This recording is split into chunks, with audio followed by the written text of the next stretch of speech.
This review is of the NJ600-30 professional 1000 watt blender, and so it's got an extra large 72 ounce pitcher, which is kind of rectangular, a lock-in lid with a pour spout, total crushing blades, 1000 watt motor, easy to clean control panel, cord storage box inside, and then there's a sturdy non-slip base.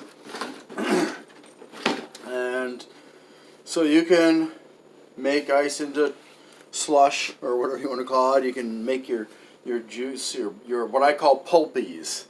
So here's the actual device, and I've actually been working on making a pulpy.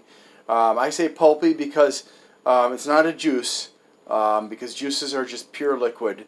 And it's not a smoothie because I don't use milk, so I'm calling it a pulpy because it's got everything in it.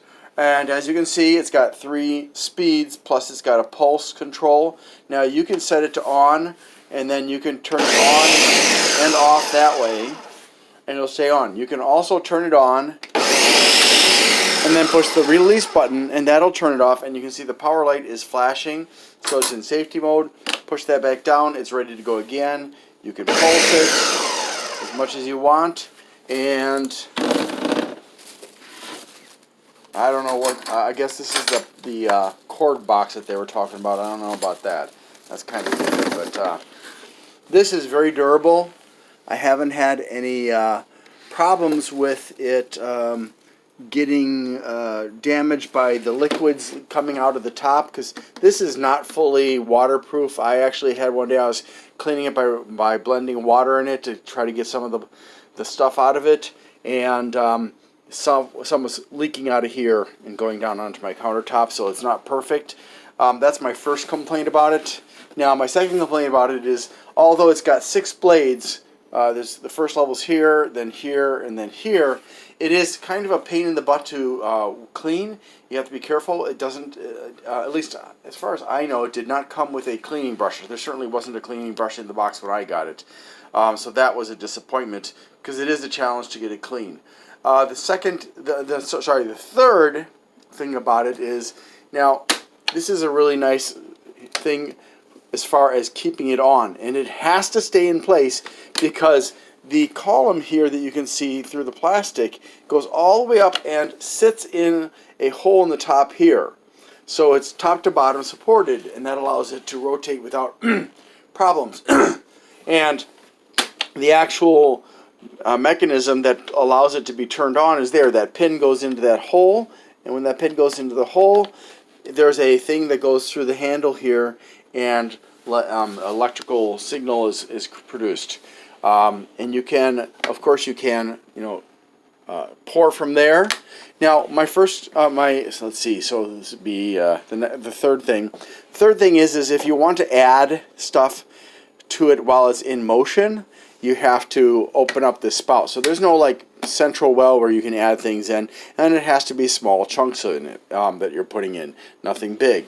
And another thing I don't like about cleaning this, aside from the tower of blades itself, is the inside design. As you can see, there are lots of like corners that are hard to get to. I don't know why they were so not sensible, I'll just say, in designing that so that it's so hard to clean. Maybe they thought, oh, we'll just make corners so we can save a quarter of a tenth of a penny by cutting out that much plastic, but it makes this lid especially difficult to clean. There's no cutting danger like there is with cleaning the blade column, but it's a pain in the butt. I mean, it really is. And without a special tool to clean, you're really challenged, and that irritates me. Now, I'm going to turn it on. I want to show you something. See right there?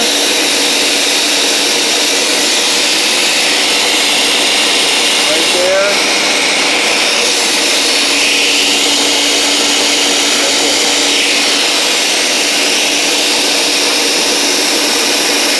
Now you can see this is only partially full, but you saw that right in that spot right there, there was a kind of a vortex where stuff was getting stuck.